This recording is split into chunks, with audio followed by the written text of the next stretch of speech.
At kaugnay pa rin sa pagdinig ng Senate Blue Ribbon Subcommittee tungkol sa umunoy overpriced Makati City Hall Building 2, makakapanem natin si Attorney Oscar Tan, co-chair ng Philippine Bar Association Committee on Constitutional Law professor din sa University of the East, at opinion writer rin sa Philippine Daily Inquirer. Magandang umaga, Attorney Tan.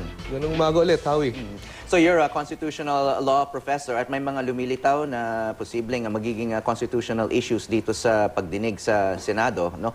So kinwestiyon yung jurisdiction, yung otoridad ng subcommittee na chini-chair ni Senator Coco Pimentel, no? Ibinusura naman ang subcommittee. Ano? Ano yan? Anong tingin niyo doon sa decision na yon at itong jurisdictional challenge? Kasi constitution din yung pinagbasihan nitong challenge na to. Tama. Tama naman kasi yung ginawa ni Senador Coco, no? Kasi ang kailangan lang naman para sa jurisdiction, ipakita nila kung anong klaseng batas ang iniisip nila. Ang dami namang binanggit ni Coco. Isa lang kailangan banggitin, okay na sila sa jurisdiction, no? Para ipaliwanag, itong power of investigation, no? Ito ay isa sa pinakamalawak, pinakamahalagang kapangyarihan ng Kongreso dahil kasama ito sa paggawa ng batas, no? Kasi kung hindi ka maaaring kumuha ng impormasyon, kung may tinatago sa yung impormasyon tungkol sa sensitibong bagay, mahirapan kang gumawa ng batas, ano? Kaya sinasabi nga nila, hindi nga kailangang isulat pa ito sa konstitusyon.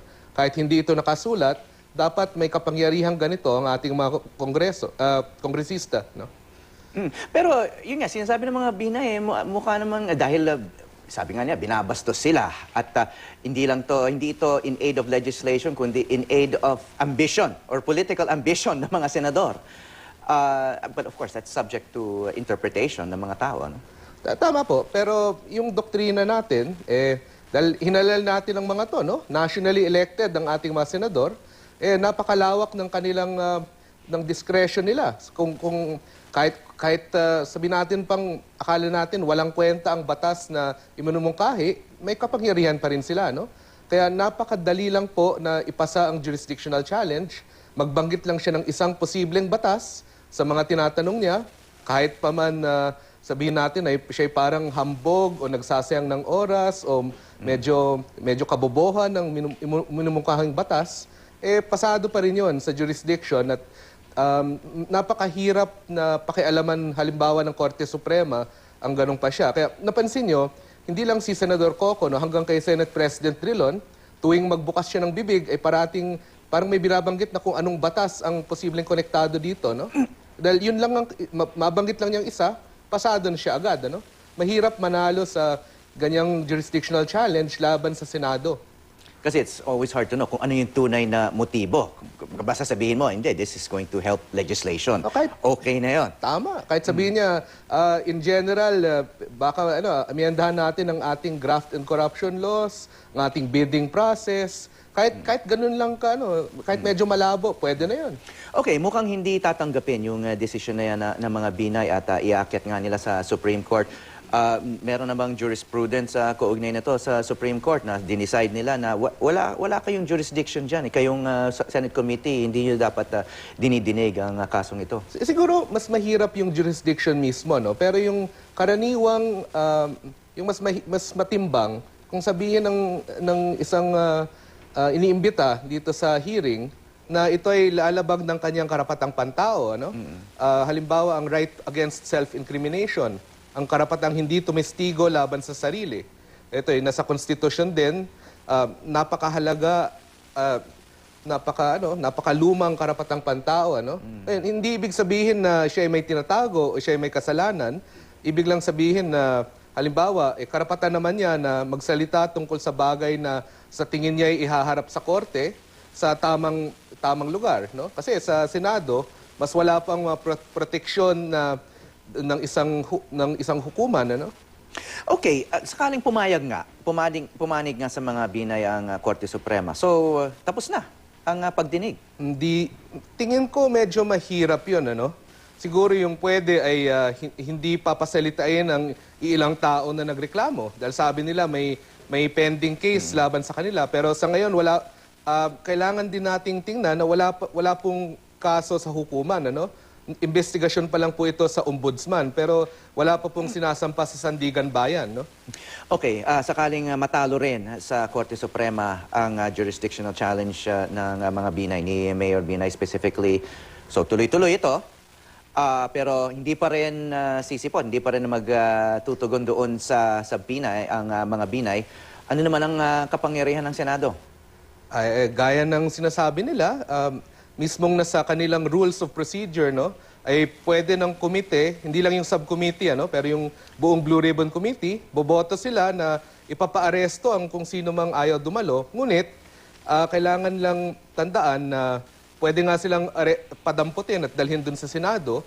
Ngunit kung ayaw nilang sumagot sa ilang tanong dahil sabi nila ito ay ayaw namin tumistigo laban sa aming sarili, ito ay labag sa right against self-incrimination, hindi sila pwedeng pilitin na sumagot sa mga specific na mga tanong. Ano? Kaya, Pwedeng apa-aresto yung Vice President?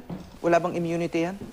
technically wala, pero sinabi naman ng ating mga senador na yung presidente lang meron, pero igagalang na rin nila ang vice-presidente. Siguro hindi naman aabot sa ganun. Ano?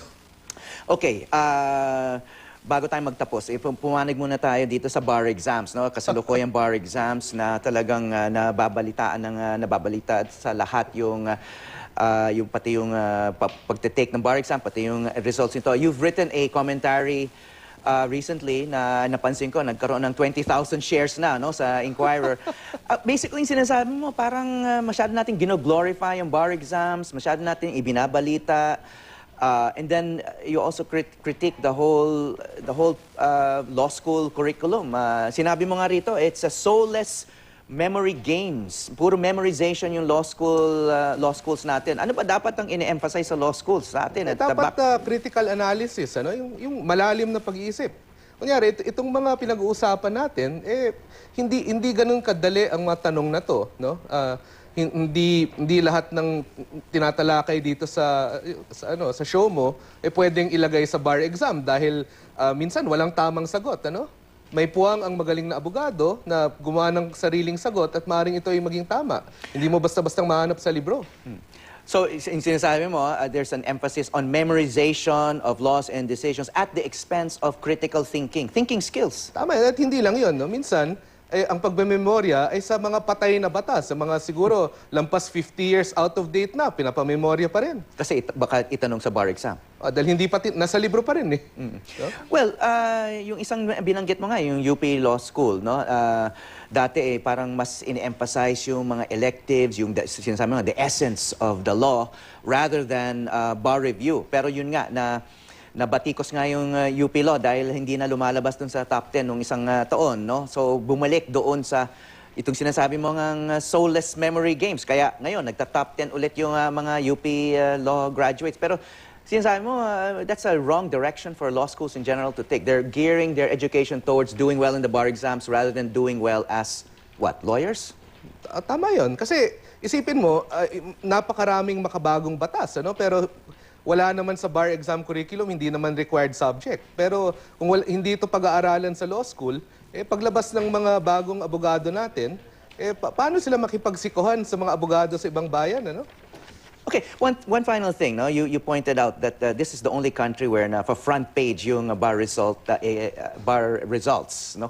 So kasi nag-aaral ka at tumira ka sa ibang bansa. So hindi talaga binabaliwala yan sa ibang bansa. Pag may lumalabas na top 1, top 2 sa bar exams, hindi sila gine-guest sa mga talk show, hindi lumalabas sa front page yung litrato nila. Hindi, Awi. Sa atin lang. Nalalabuan nga yung mga kaklase ko, sabi nga nila, itong bar exam may pass-fail lang naman. Kung kahit 100 pa sila, ibig sabihin, sobrang pag-aaral nila, nasayang nila yung ilang oras ng buhay nila, no? So where does this come from? Bakit tayo parang yun nga, medyo malaking balita sa atin yung bar exam, kung sino nagtatop ng bar exam. Why is it such a big deal in the Philippines? Siguro, minsan wala tayong tiwala sa ibang bagay. Kunyari, kung pinili ka ng iyong mga kaklase, sabihin mo, political lang yan, dinaya lang yan, palakasan lang yan.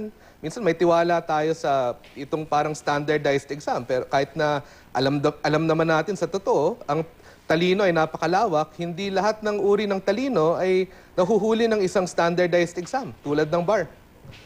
Okay, maraming salamat sa iyong insights, Attorney Oscar Tan, Professor of Constitutional Law at University of the East. Salamat din, Howie. Thank you. Thank you.